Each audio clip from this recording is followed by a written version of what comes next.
Welcome to the Grunt Free Press Podcast, Episode 2 of Season 2. New day, new time, same bullshit. Episode 209 in the grand scheme of things. Go to gruntfreepress.com for more details or email podcast@gruntfreepress.com if you want a refund because the sweeping changes don't tickle your fancy quite right. I'm Absolute Deicide, and I've had 7 whole days to prepare for this show, so fuck it, let's still just kill time by reading that NES book again. How to Win at Nintendo Games, Volume 3, Part 2.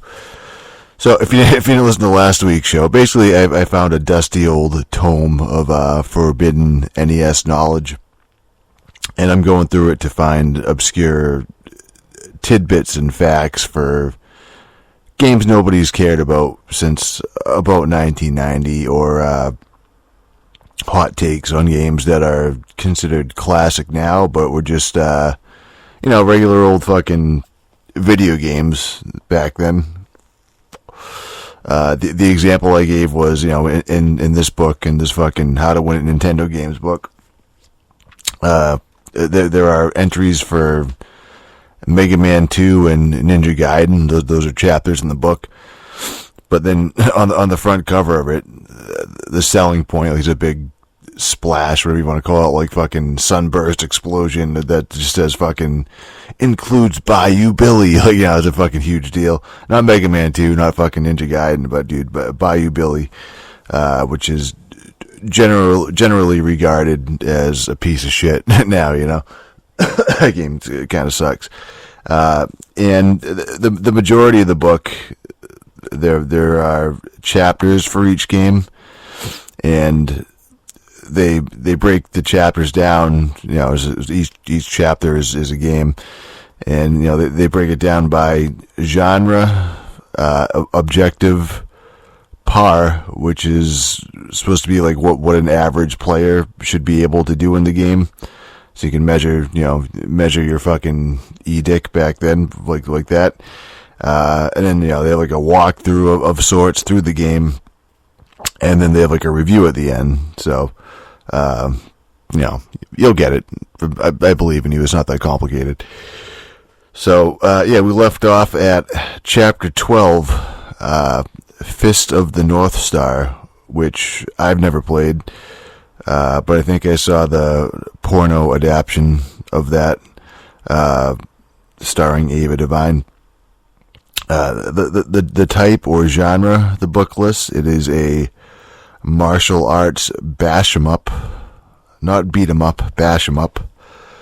The objective is, Ken's people are being oppressed by a nasty bunch of bosses. Sick and tired of his people's misery, Ken ventures forth to destroy the tyrants and their minions. The layout, the screen scrolls horizontally with a rare staircase that leads diagonally. There are 8 different levels. That's what the description of the book for the layout. I mean, that really paints a picture anyway, doesn't it?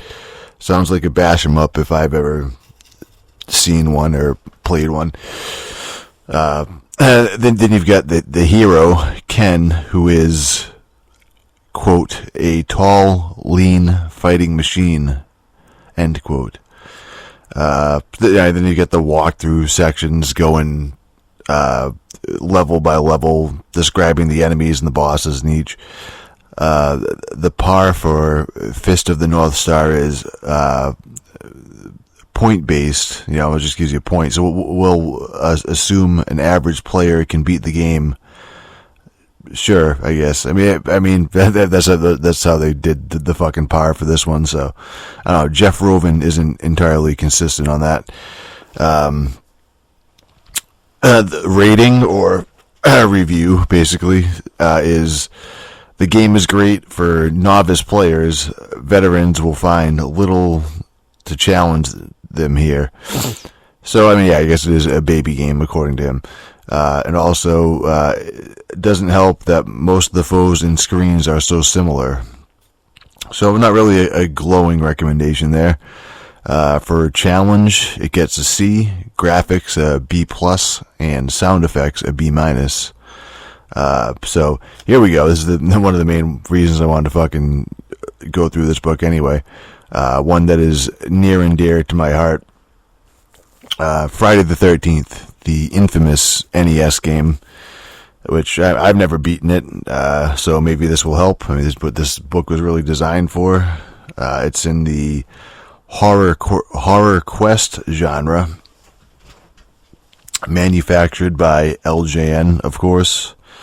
For objective, you're a camp counselor who's you're a camp counselor who's about to be put on permanent summer vacation.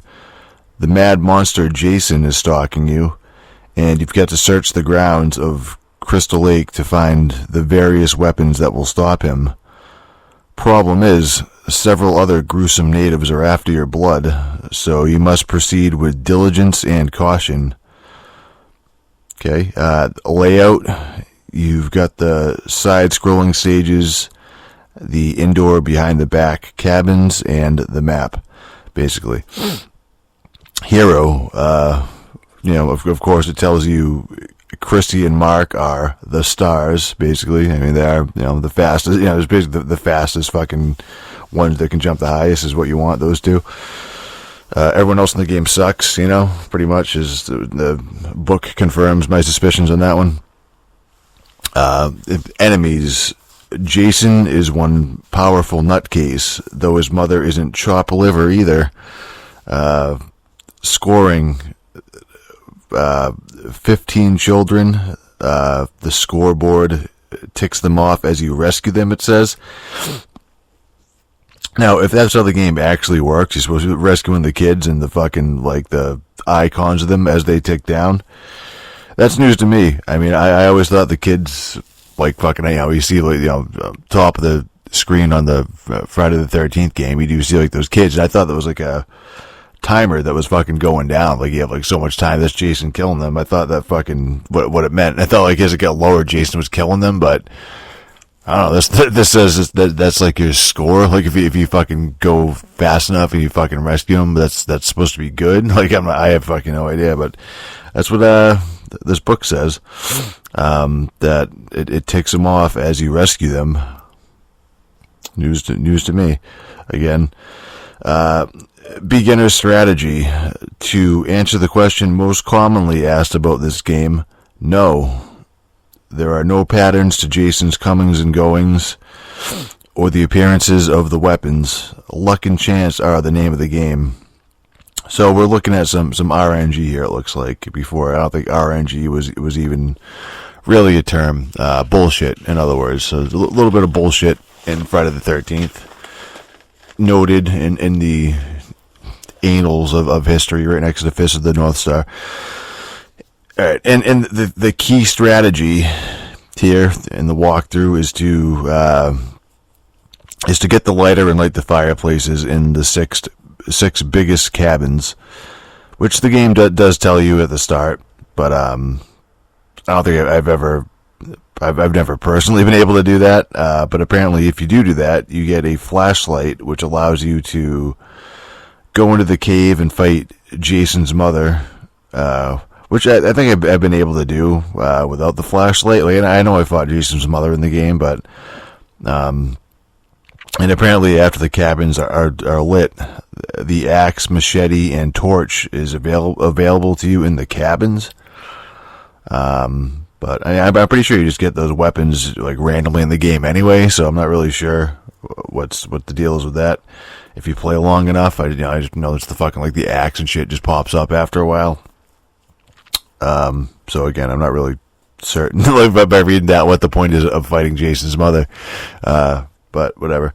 The advanced strategy is to save Mark and Chrissy, the two good counselors, for last. Again, I usually just go with them first, and then fucking like, I don't know, then afterwards I just kind of consider myself fucked. But so this says to save them for last and pass the good weapons to them. And here's something that is also new to me. If you pass knives or other weapons to the counselors when Jason's attacking them, when you're not controlling them, and like you get like the Jason alarm and he's attacking one of the counselors. Apparently, if you give them weapons, they take less damage over time. So it gives you more time to go rescue them. They won't get as hurt. So, I mean, that's actually good information to have, I guess. But I still don't think I'd be able to fucking beat the game fucking doing that. For par, it says you should be able to rescue an average of 10 kids before Jason really starts to get on your nerves. Again, I wasn't considering that like that fucking rescuing them when you find the kids in the cabin. I thought like it was like a timer on your end, like you have so much time to fucking do that. Yeah, so 10 kids before Jason starts to get on your nerves, and then in parentheses it says, and back and face. I never played the game thinking about the kids as a score. I'm still not sure what this book said about that is even true, and that's like the entirety. We read through the entirety of the walkthrough sections in this book, and he didn't even mention the fact that you have to kill Jason 3 fucking times. And fucking each time you do, Jason gets stronger each night. Like it wasn't like the par shit, you know what I mean? Is like fucking like, we should be able to, hardcore players should be able to at least kill him once or whatever, something like that. So I'm gonna go out on a limb and say that Jeff Rovin never managed to kill Jason once. I have. I mean, I have killed Jason once, you know what I mean? Without just fucking playing the game and chipping away at his health and doing it eventually. Usually on a decent game, I can get him once, but even without the shit you get, without even bothering killing his mother, it's just fucking like, just keep finding him in the cabins and just fucking be real careful about fucking not getting hit and just fucking chipping away at his health and all that shit. And then like day 2 is when everything just kind of goes to shit. And I'm like, well, I just kind of used everything up on that first day, and now I fucking like, I don't know, Mark and Chrissy are dead and whatever. So this book doesn't really help with that. I mean, like fucking, I don't know, there's not really too much here. I mean, that's why I'm still in the video game business. I actually do the work. And where's Jeff Rovin today, huh? What's he doing? Nobody knows who that is now. I guess he either fucking died of shame or he's doing like, adult things and has like kids in a real job and doesn't care about video games anymore. Fucking loser. Actually, I fucking looked it up just to check. He actually has written a bunch of books. And I think he's doing like a series now with like Gillian Anderson from fucking the X-Files. So he's still around. He's still doing books and shit. But again, I don't know if they're not really video games, just more like sci-fi related and fucking shit like that. Loser. So, for training tips, the smartest thing any player can do is make a map of the inside of each cabin. Otherwise, you can waste a lot of time trying to find your way to the fireplaces or back to the door. First off, I mean, those cabins aren't really that big or complex. I mean, I don't think you need a map of them. And I also don't think you have to worry about the time when you're in there. I think the timer just stops when you're in the cabins, but maybe I'm wrong. I don't know. Who fucking knows? I'm pretty sure, like, fucking, like, whatever. Once you're in a cabin, at least with, like, Jason in it or whatever, like, it just fucking, like, the alarm doesn't go off anymore, so I just assume that it just fucking, like, stops or whatever. But again, who knows? I didn't really spend that much time in the cabins anyway to fucking think about that as a problem. They're pretty straightforward. And then it goes on, and also map the cave, since that will not only make Mrs. Voorhees easier to find, but it'll remind you where the pits and high ledges are. If you're in a hurry while you're there, you'll want to know what's ahead, right? Fair enough. I mean, the caves are kind of a bitch, but so is the forest, which he doesn't mention at all, which is just as confusing as the fucking cave. I'm pretty sure you need some kind of key or whatever to get into Mrs. Voorhees. I think Mrs. Voorhees' cabin, Pamela. I mean, we're on a first name basis. Pretty sure, dude. I mean, correct me if I'm wrong, but isn't fucking, I thought there was like a cabin out in the fucking forest, and you need a key to get in. And like the key is like that's where fucking Pamela is. But I don't know. It's been a while since I played. But yeah, he's talking about mapping like the fucking cabins, which are easy. In the fucking doesn't say anything about the forest, which is probably like a fucking also is really fucking confusing to get around in. So and yeah, we'll take a look at his rating. Or review says most players agree the video game is not as good as it should or could have been if players had taken the part of Jason, not the counselors. Parents and store owners probably would have objected to kids pretending to be a killer. They did, in parentheses, they did with the old Atari compatible game, the Texas Chainsaw Massacre. But that's baloney. It's sort of like claiming that a perfectly normal actor shouldn't star in Macbeth for fear he'll run out and kill someone. As a result, we get a game that's simply a notch above average. So this guy in fucking 1990 was complaining about censorship, like censorship and fucking being sensitive and fucking, you know what I mean, like all this shit, like what you'd like, you know. Media effects, like how ridiculous that is. So I gotta, give him props for that. I mean, good job on that one. Nothing new, again, like these fucking people. I just read a fucking article where they're taking any references to smoking out of, Gears of War 5, right? I mean, that's a fucking big deal because some fucking that truth campaign or whatever that they're going around harassing like all the pretty everyone they can find of anything that has to do with smoking and fucking games or fucking movies or TV, and tell them to get it fucking to stop fucking showing like people smoking or whatever. So I mean, again, like Gears of who gives a fuck, dude? I mean, again, I'm probably the last person in the world who actually smokes cigarettes, but. Shit like that. I mean, just stupid. Like this guy's complaining. This guy's saying like, dude, like, why couldn't you be fucking like, if he's gonna make a Friday the 13th game, why not be fucking like Jason going around killing people? Like what's the big fucking deal? I agree.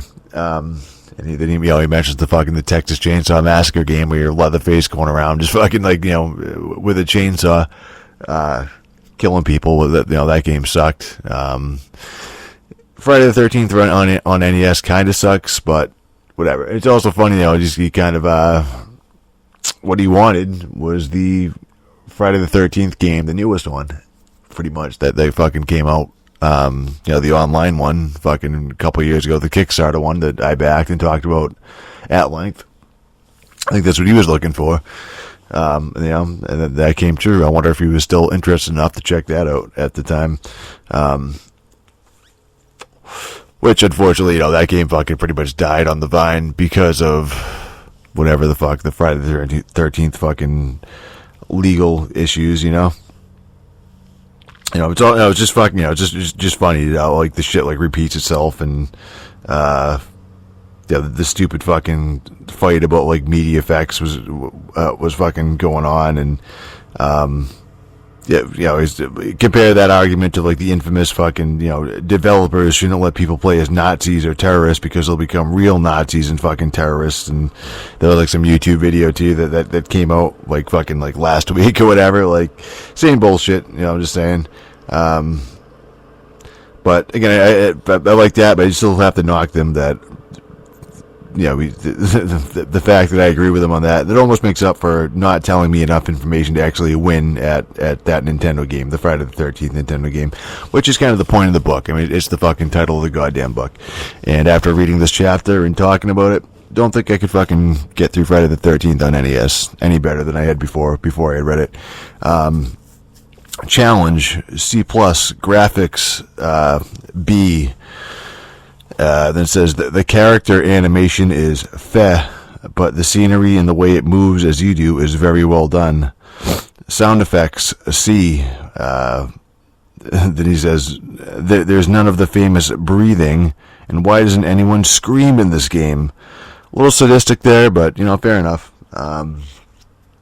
And we'll stop reading the book right there for the fucking Nintendo tips and tricks, some of which are questionable. We're only about halfway through this book, and it's getting into fucking like borderline fucking plagiarism, copyright infringement territory. I don't want any of that, do we? And YouTube's gonna fucking demonetize my video. I'll probably get back to it in the future if I have some time to kill. There's still some fucking gems in there. But for now, let's do something more relevant and modern, like Baldur's Gate from fucking 1998. The classic computer RPG to end all computer RPGs. The best video game adaptation of Dungeons and Dragons. The must play, all these people, this is how I spent my childhood, fucking Baldur's Gate. Played through it. Didn't care for it. I wrote a review for it on the site. I wrote it like 3 or 4 weeks ago. I'm just fucking catching up to this shit now. Because I was thinking I was just putting it off subconsciously, maybe. Because I actually was one of those people who was fucking enamored with Baldur's Gate when I was a fucking young pup, even though I didn't get very far in the game back then. The whole fucking saga of what fucking whole saga of what happened is in the review there. But I mean, the short version is every time I tried to play Baldur's Gate, the computer I was playing it on would just die. I mean, fucking viruses, whatever the fuck I was doing back then, or the computer was just so old and shitty, it just fucking like crapped out, and I couldn't finish it. I get like, 10, 20 hours in, and the fucking, it's like, oh, the computer fucking died. It happened like twice, I think. But what I did play of Baldur's Gate, I liked. And then this time I played through, I was finally able to complete it. And I think the game just gets shittier and shittier and just more fucking like unbalanced and just complete bullshit, the further into it you get. So I think it was almost better off just leaving it as like some like mythical fucking game. I only remembered like bits and pieces of the fucking beginning. So, Baldur's Gate, you start off, you can do a tutorial first, which, much like fucking Dustwind, it's really easy, just pretty much to get to know the UI, and all the shit like kind of seems complicated at first, but you get it down quickly. I mean, you learn like the hotkeys and the commands for whatever you're gonna be doing most, like fucking M is map, I is inventory, backspace will select the entire party, and so on. And you go through the training, and it's fucking like, it's like, all right, yeah, dude, it's just pretty, you get it, and it's fucking like, all right, I got it, it makes perfect sense. And then plus I'm an old pro at fucking RPGs at this point. I've gone through my fair share of fucking old fucking RPGs and new RPGs up the ass for fucking 30 years. And make a character. Baldur's Gate uses, I want to say it's Advanced Dungeons and Dragons 2nd edition rules, if you want to be a real fag about things. And I've learned, or at least I fucking like looked at so many goddamn rule sets recently and again throughout the years. You're just going through all these fucking like pen and paper RPGs, just looking at all the fucking rule sets. They're all basically the fucking same. I mean, I just made like a vanilla ass fighter. I'm determined to get through the game this time. I'm not fucking around. I'm gonna put the fucking heaviest armor I can find on this guy. I fucking give him a bastard sword, and let's survive more than fucking 2 hits per fucking combat encounter. You know what I mean? I'm building this guy to fucking take some damage and fucking deal out some damage, and no bullshit in between. So, start off the game proper, and you're in a little village where your stepfather or something is trying to send you away, saying it's dangerous to stay here in your hometown, and say your goodbyes, and let's hit the fucking road and all that shit. there's not really not much to do in the town except to walk around and talk to people, and you meet up with a childhood friend who's a rogue, so that's good. It's good to have somebody in your party who can pick locks and like use a bow and get some range there. Complements my fighter pretty nicely. I'd imagine if I had created a rogue, if you make a fucking rogue to start with yourself, that'd suck, but that's kind of how these games tend to go. You know what I mean? It's fucking like, oh, well, you're kind of meant to be. I mean, again, the standard just be like a fucking fighter and just have the other people you meet do all the other bullshit. I couldn't imagine like making like a fucking, mage or some shit in these fucking games and trying to like get through the early stages like that, with fucking other whatever. You know what I mean? It's just fucking easier to be a fighter and have the other fucking characters worry about the other shit. Fucking auto level them up if you can. So, I do a couple minor side quests, and then you follow your fake dad out of town, and he gets slaughtered by some evil guy in spiky armor. And naturally, you want to hunt spiky armor guy down. And that's pretty much the entire plot of Baldur's Gate, as far as I can fucking tell. It's no shit. And I actually paid attention to this game. It's not one of those deals where I said, I'm like, fuck it, I don't give a shit, and fucking, tuned everything out or anything like that. I fucking painstakingly listened to, or fucking read, rather, like, every line of fucking dialogue. I was fucking, reading. I wasn't skipping shit. It wasn't like I was paying attention to the whole time. Read every single book I could find on like the history of the area, the fucking politics going on, the fucking factions and blah blah blah and all this shit. There's a bunch of fucking like side stories, and some are fucking loosely connected to like the main villain there, spiky armor guy, but it's literally just fucking like, oh, this guy's evil when he killed your fucking stepfather, and go kill him. Like that's it. Like that's fucking literally the fucking the plot of the game. Like, there's no real like twists or turns. It like doesn't really get any bigger. I don't really expect or ask for much in my fucking video game stories, but fucking goddamn, and it's just especially shocking in this classic CRPG, the fucking genre that's known for these complex narratives and intricate plot details. It's a really long-winded, overblown, like, good versus evil fucking story. And that's it. I mean, you can say it's like the standard classic fantasy story, sure, but when you compare it to something more more like original and brimming with like personality to the world and shit, again, it's more just not just like stock fantasy, like like a Fallout or Star Wars, Knights of the Republic, something like that. Even like something retarded, like fucking like Mortal Kombat's convoluted fucking bullshit. Like, as much as I fucking rag on that, I'm like, that's fucking like dumb. Like this, like the plot line, it's still more fucking complex and there's more to it, than fucking this. I think. I don't know. I guess like Baldur's Gate, it's almost supposed to be like a simulation of a generic role-playing game, if that makes any sense. I mean, they keep saying like, oh, it's generic fucking, fantasy or whatever. But I mean, it is fucking Dungeons and Dragons after all, and that's kind of what it is, But I've played other Dungeons and Dragons games that, they get more creative with like the writing and the plot, It's fucking. It is what it is. You are following these plot threads that seem like they're connected and important. Everyone is complaining that it's like, oh, the iron ain't no good in the fucking land. The iron's fucking falling apart. The weapons that you buy from blacksmiths will break fairly easily, so you need to carry a fucking like backup or two with you. I mean, just it'll just randomly fucking break, and you guys just like punching or whatever, using like a broken sword or whatever.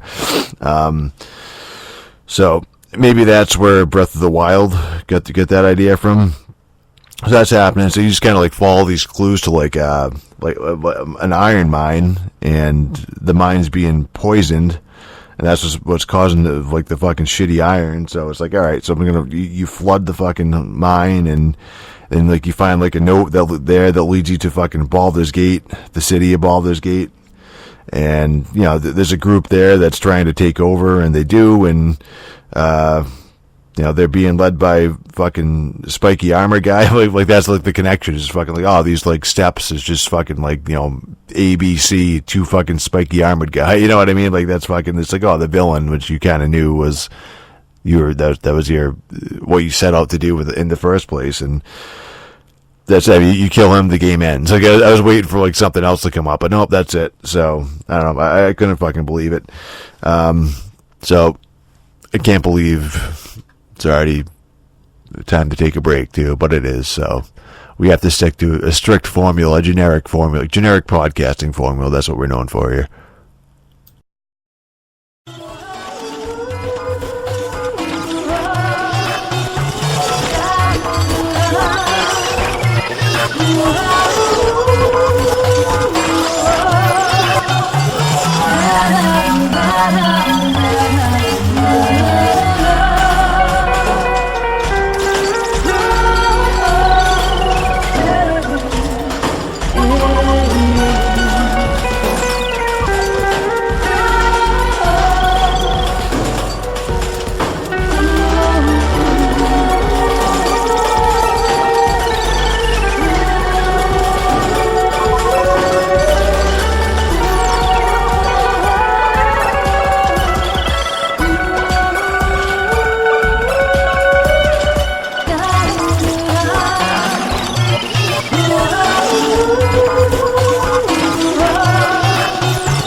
So back to Baldur's Gate we go.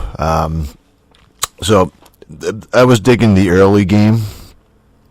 When you're out in the wilderness, aimlessly exploring, I'm a sucker for just uncovering the fog of war from a map.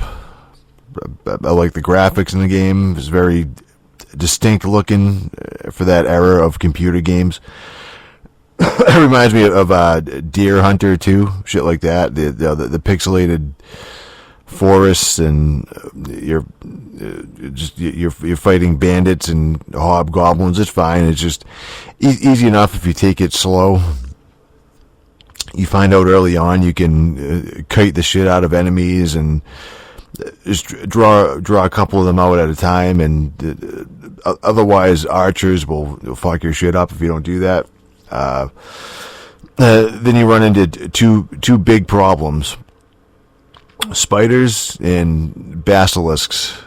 And I'm not a fan of status effects in my RPGs in general. Not shit that's a pain in the ass to deal with, or if they have like a million different fucking kinds of status effects that are gonna affect you, and you have to carry a million solutions to it, like a potion for fucking this slow, and then this fucking stop, and then this counters all the fucking. It's just a million of them. There's a pain in the ass to deal with.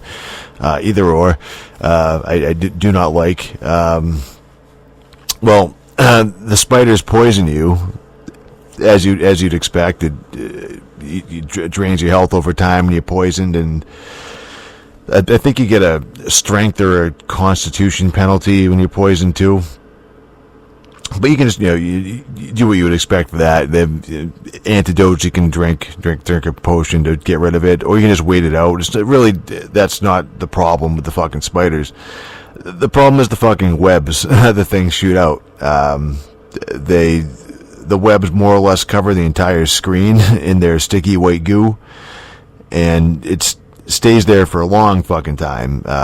If anyone enters the area where there's a web, they have to do some sort of save for it, like a roll. And if they fail that roll, they're trapped, and they can't move, they can't attack.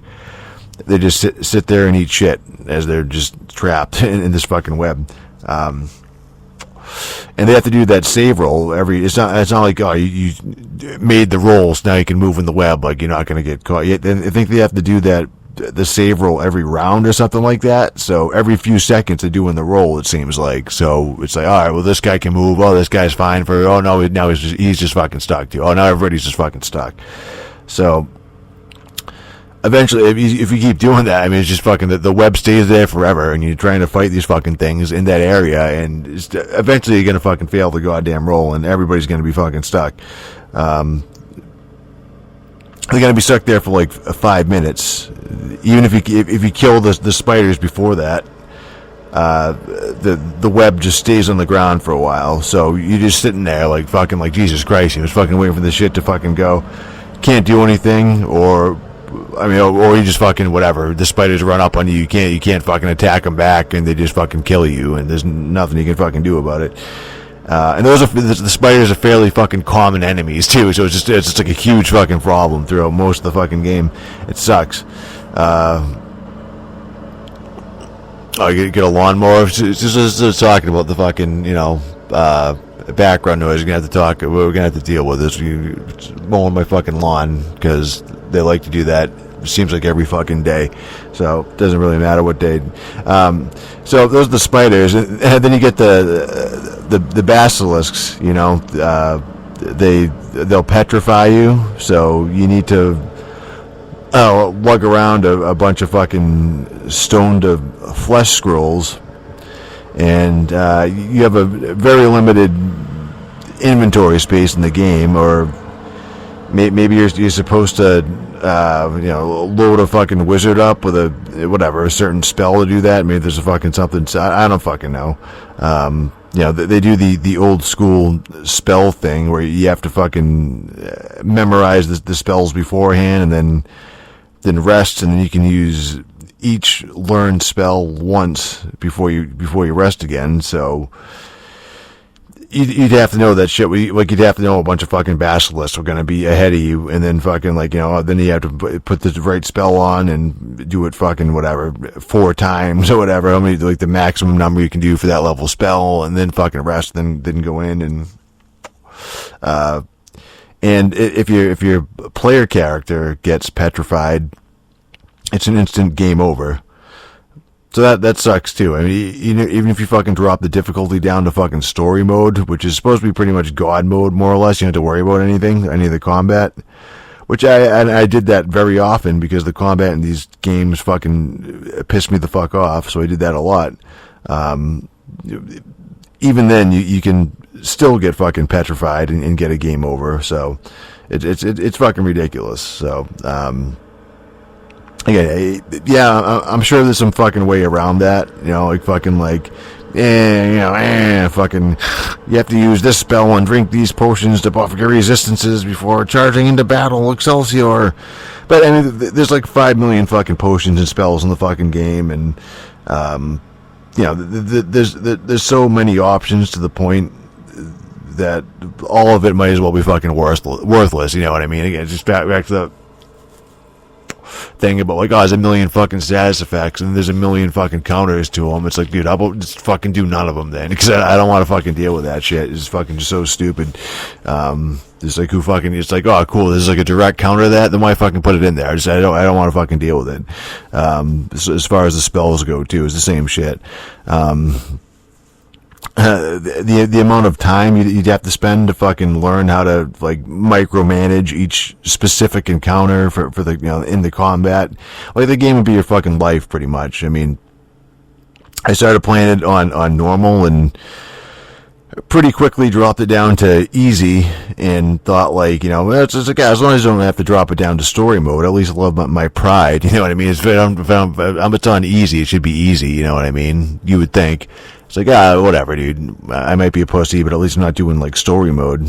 And my pride didn't last very long. Like I'd be stuck on a battle and like fucking be like, all right, well, think like there's got to be something I'm missing here. You know what I mean? There's some kind of, again, like some kind of weakness these enemies have or anything.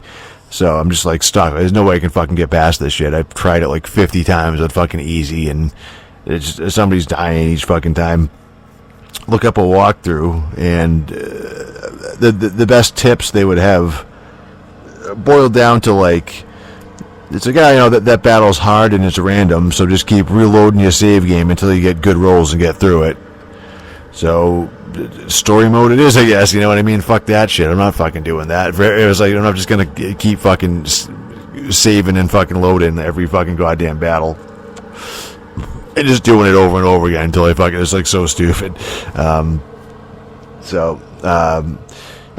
Because I mean, maybe I'm spoiled by modern RPGs, or I definitely at least prefer and am more familiar with solo RPGs, you know, where you single-handedly can take out anything in the game if you're leveled up enough, like that. Those types where you just kind of going in yourself, like just you, and not worrying about a fucking party, or if you do pick up like companions, they're kind of just, whatever, dude, they'll do their own thing, and it's all just kind of about your character. In Baldur's Gate, I mean, the fucking leveling up is like fucking molasses, and when you do level, it's not a huge difference. I mean, he's got like a handful of hit points. You get like one perk maybe every 2 levels or so, depending on your class, and it's usually something like fucking is usually like the perks are like, you get like +1 to hit with a bastard sword, like that's your perk or something like that, you know. Ooh, you know, yeah, you know, I'm fucking real fucking badass now. Okay, I have to do like a fucking roll of 14 instead of a 15, like fucking a gay, you know. Even the equipment that you find and you buy, not a lot of it, really. I mean, it's fucking, and it's the same, like, you know, it's like, fucking bastard sword +1, or fucking, you know, +2 this or +3 that, and the game just never seems to get to the point where you feel powerful, you know. The party would be level 10 or 12, and it's still, you know, it's like, a couple spiders, the same spiders I've been fucking fighting since fucking level 2, and so the same spiders just do the same shit. They still fucking like rape them, you know, fucking web them and rape them before you have the chance to fucking press the pause button. Even just fucking like, first thing they do is just web you. All right, cool. You know what I mean? It's fucking like, there's nothing. It's not like, well, you're fucking whatever. Don't even worry about them. You're level 10. You just fucking like go right. You would think, or don't, you know, your save roll would be high enough that that's not even a fucking problem. But no, it's still the same shit. The spiders still fuck everything that fucked you up before can still fuck you up. Yeah, it's just fucking like ridiculous, because it's a party-based game, and you might be able to eke out like a close battle of fucking like, you know, So yeah, I can get through this. Maybe like my main character, like my fucking fighter, like, oh, he'll survive it though, dude. Like everybody else might be dead, but he'll be able to fucking just go and pack his way through to fucking kill the last few guys. But if 2 or 3 of your party members are dead, it's like you just have to fucking reload the fucking save. You might as well. It's just like pointless to continue. I mean, you can go get them resurrected at a temple, but you have to fucking like walk all the way back to a fucking town slowly. It's expensive as fuck to resurrect them, and you have to bring all their equipment off their corpse, which you never have the fucking space or weight. It's not like just like a bag of like whatever, dude. Eomin's fucking possessions, like a bag that doesn't weigh anything, just you could just put in your inventory and then go resurrect her and give it a fucking back to her or something like that. It's like, no, you have to pick everything off her fucking body, which is gonna be a bunch of weight you don't fucking have the weight limit for, and just forget it, dude. It's fine. Just fucking reload at that point. It's just such a fucking pain in the balls. Everything really is a pain in the balls. There are multiple quests where they want you to bring someone's dead body back to a temple or bring it to a family member or whatever. And I'm playing a fighter, so let's say my max carry weight is like 200 pounds, which is pretty high for the fucking game. So then once I hit that, go over the 200 pounds, like you can't move at all. And they want you to pick up this body that weighs 120 pounds or whatever. So it's like, all right, I just can't fucking do it. You know what I mean? Like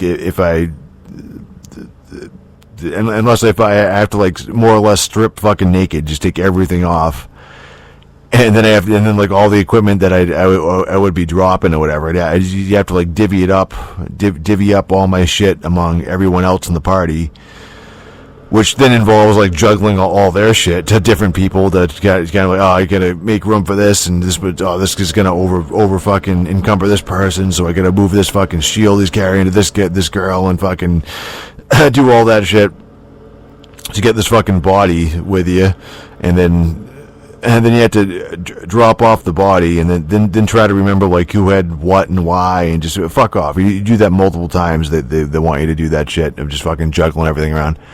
Kind of reminds me a little bit of Mass Effect, like fucking the same bullshit they did. Also BioWare. So, the inventory management in general can fucking eat my shit.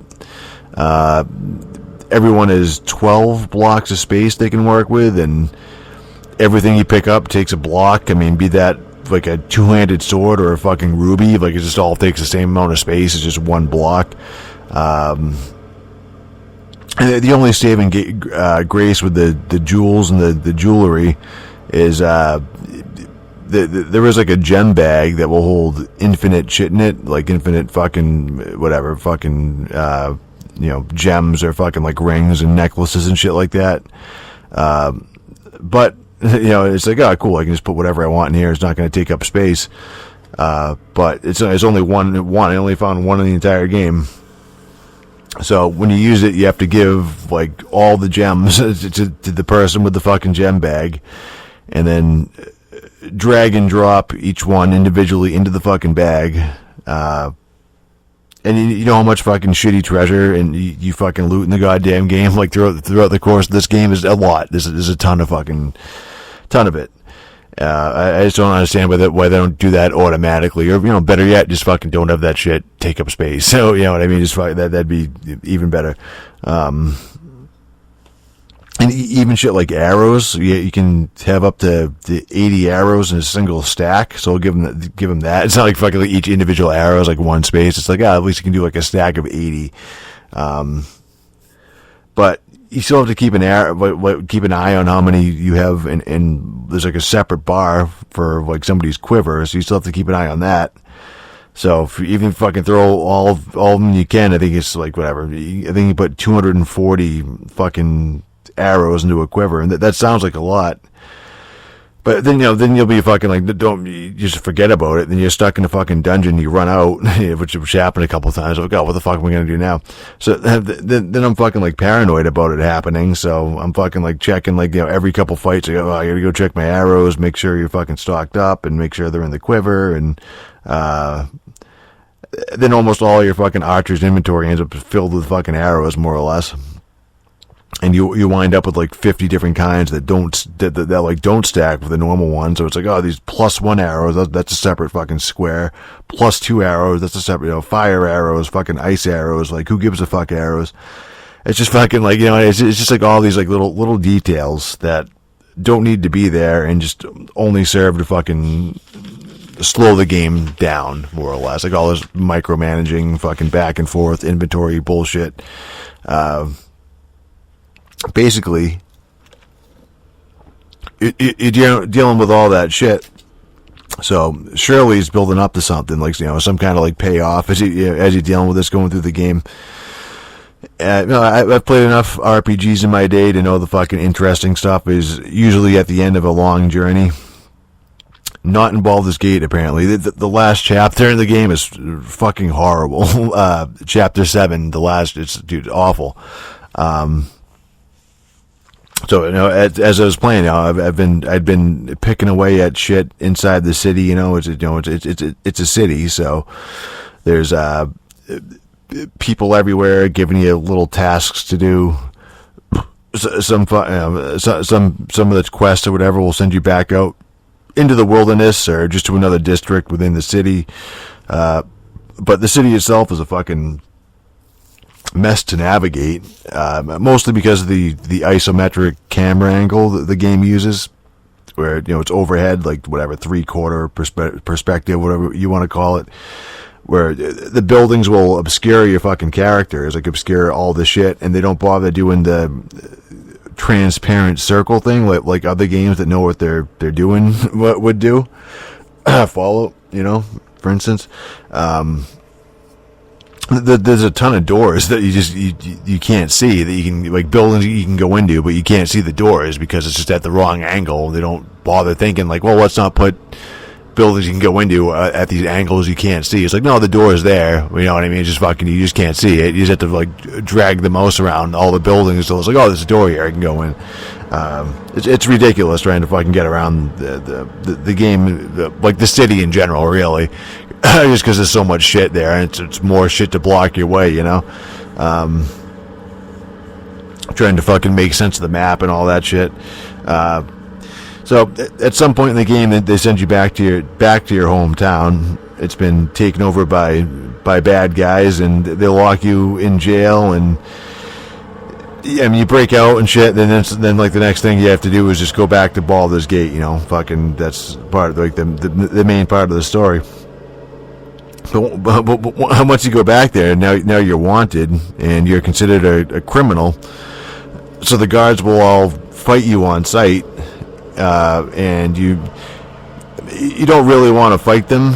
I suppose you could just fight them, but that would tank your reputation, which I'm assuming would close off a bunch of quests. And plus, if your reputation drops enough, your companions start leaving. They'll complain and fucking like, I don't know if I want to be here anymore, and they'll fucking take off. And if you kill one guard, like that, pretty much wipes out all the fucking, like everything else you've done in the fucking game, like all the goodwill you've built up the entire game, like getting your reputation up. Kill one guard, dude, and it's fucking just gone. Like you go whatever the fuck, like 10-0, like it just drops like that. Doesn't matter that you've been framed and they're fucking following orders from an illegitimate captain of the guard or whatever. It doesn't fucking matter. You just kill one of them, that's it. And I think they fucking respawn infinitely anyway, so there's really no fucking point to it.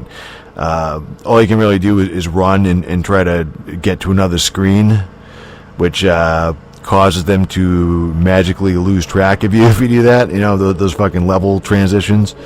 It sucks, pretty much. It's just that's the entire fucking almost the entire like last act of the game. It's just fucking like these guys. Like anywhere I go in this fucking city, like, you have to do shit in the city, and anywhere you go, you're just constantly being fucking followed around, like running away. you try to move your party to like the edge of the map, and they're all, just dealing with the pathfinding. They're all fucking like running into each other, and like you go into a building, and it's like sometimes the guard will follow you. Like if you go in, like he'll follow you into like a building or something like that. And it's like, well, fuck this. I have to get out of the building. You'll go out, and like the guard will fucking like, just because it's all based on tiles, if you want to call it. It's just like circles around everybody that can't overlap the circles that everybody's fucking standing on. So you get to a point where it's just everyone's just jammed up, like nobody can move, like the guards in the middle and shit, and like, you know what I mean? It's fucking just everyone's. I'm trying to get everyone else to fucking move away, but everyone's just jammed up with each other, and like I'm trying to fucking run, and the guard's just in the middle of everybody, dude, and nobody else is. It's fucking stupid. It's real fucking dumb, awful fucking concept. It wouldn't be that bad if it was a simple fix to clear your name. Like, ideally, it would be like if it's like, oh, the guards are after me. I have to get the fuck out of the city and go meet somebody that'll send word to the guards to leave you alone, and then like that'll clear that up. And you can continue on with the game. But oh no, they give you no clear instructions on like how to get rid of that, like how to proceed with getting these fucking guards off your ass. I'd go back into like the guard headquarters or whatever, where the captain is, like the fucking whatever evil captain that's under orders from the fucking main bad guy that's causing all this shit. I was like, oh well, there's the captain causing this. I'd kill him, and the guards would still be fucking hostile. So it's fucking like, I don't fucking know, dude. This is a fucking walkthrough looker upper if I ever saw one. So yeah, it's like a 10-step process you have to go through. They send you all over the city, no direction from the game of where you have to go. You just have to fucking run around with guards on your ass the entire time. You have to go to places you've already been, and it'll just triggers random NPCs to pop up, and they'll run over to you, and they'll be like, oh hey, go talk to this other person somewhere, and then after you talk to him, come back and find me, like, go all the way across town, then come back, and it's a crock of bullshit. I just went step by step with the guide, and it just doesn't seem to be any fucking like rhyme or reason to what you're doing. It literally is just fucking just run around the fucking city until shit pops up. People pop up, and fucking you just do enough of that, like 8, 9, 10 steps of doing that shit, and then like whatever, then it fixes itself. So it's fucking miserable. Then by the time it was done and the guards fucked off, I'm looking at the list of side quests I had left there. I could go to, so I could do like clear up all these side quests, or I could just go to the fucking last mission. And after that debacle, I'm just kind of like, dude, I'm done with this fucking game, dude. Like, that sucked. Like, this game is awful. Like, I can't stand fucking playing it anymore. I don't want to fucking do any more than I have to. Ready to end it. It's like, there was some big tower I still had to go check out, and there's fucking like some basilisks in the woods, but just, dude, like, fuck all that. Like, that all sucks too. So, fuck Baldur's Gate in general. There's a bunch of other little issues I didn't even get to really talking about, like, like there's so many companions you can pick from, which should be a good thing when I say like, oh, fucking whatever, however many dozen, 12, 15 different fucking companions you can fucking choose from for your fucking party, right?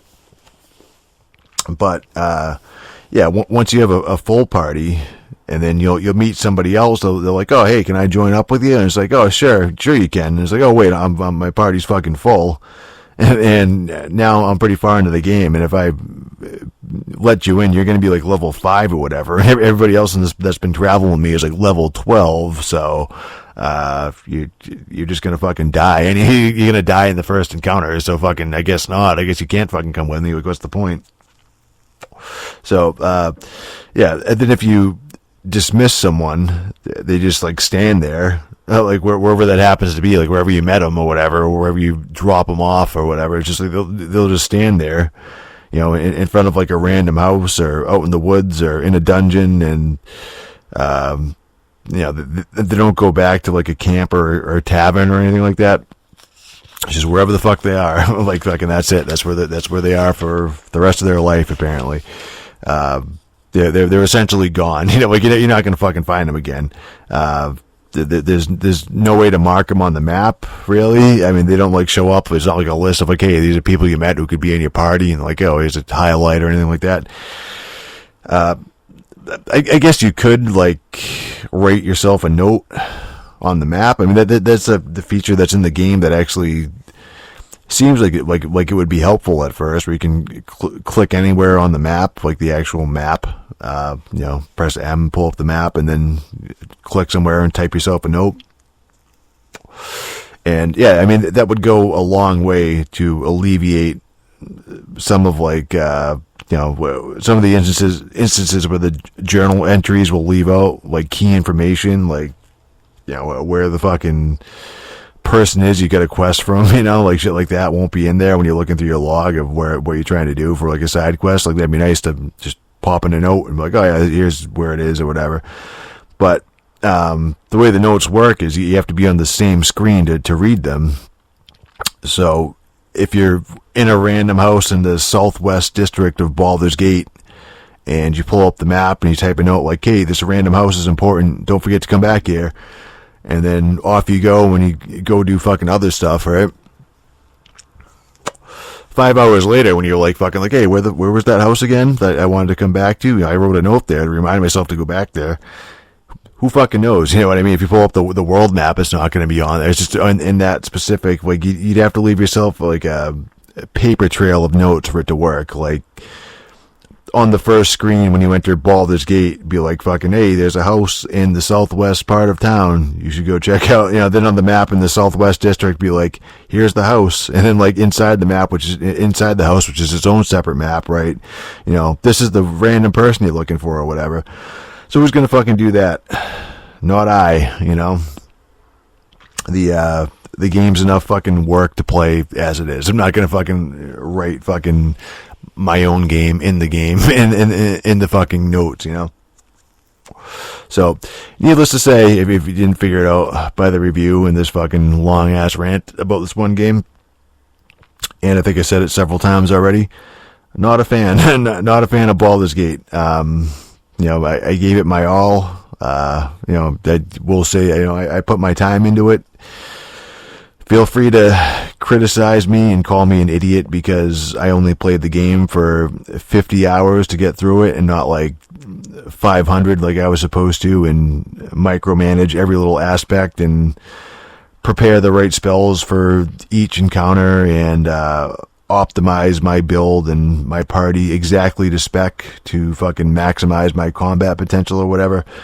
Say what you will. I didn't like it. I didn't like playing it. I don't think the story didn't fucking go anywhere interesting. There was no fucking payoff to either like the story or the combat, really. It's not like you're fucking fighting dragons and shit by the end. I mean, it's called Dungeons and Dragons, for fuck's sake. I didn't see a fucking single dragon in my playthrough, so that's false advertising. And you know, it all might sound like I'm harshly judging it, like I'm nitpicking an old game for not having modern conveniences. I don't know what to say. It's just not fun to fucking play anymore. It very well could be one of those deals where it was overly ambitious, like too far ahead of it got ahead of itself, too far ahead of its time, trying to do too much, and it's too complex for its own good. I mean, they put stuff in the game because they could, but never stopped to think if they should. But, you know, that's the risk games take when they try to juggle too many plates at once, you know. It's sometimes simpler games withstand the test of time better. I mean, it usually does, as a matter of fact. You know, it reminds me of, like now we get all these fucking, like, crafting survival games and shit. They're just a fucking mess to play, but, I mean, someday somebody could, like, find a solution to like, whittle that down or whatever, just fucking, like, just simplify it, make those systems work without it looking just like you're looking at a fucking spreadsheet and it's a fucking disaster to play. or not, you know what I mean? Maybe they won't, and it'll just be a fucking design dead end. Like, those games are already kind of going out of style, I think. And yeah, as far as like RPGs go, I mean, the basics of leveling up is, I mean, that's in about every, like, RPG elements are in about every fucking modern game, you know. It's like they figured out like why do people like playing these games, basically, is fucking like, oh, like, you know, I mean, the really fucking reductive thing is like, oh, the numbers go up and you get more powerful. Like, that's more or less, you know what I mean? Like, that's the fucking whatever, you know. And then even like shooters have like perks and all that bullshit, and it's just fucking like, oh, well, you know, fucking that's what it is. They just kind of figured it out to the point that's just pretty much in most games now have shit like that. Really no need for like the archaic horse shit that's in like Baldur's Gate. Really playing through it, like, yeah, I was looking forward to, like, oh man, I'm finally gonna fucking sit down and play Baldur's Gate, and I'd say it's probably the biggest disappointment of my lifetime. If you want to be disappointed, that's also not to say I'm not going to try to play fucking Baldur's Gate 2 in preparation for Baldur's Gate 3 either, so don't get the wrong idea. But if you want to be disappointed, go to gruntfreepress.com. Podcast@gruntfreepress.com is the email, and that's a dead end for sure.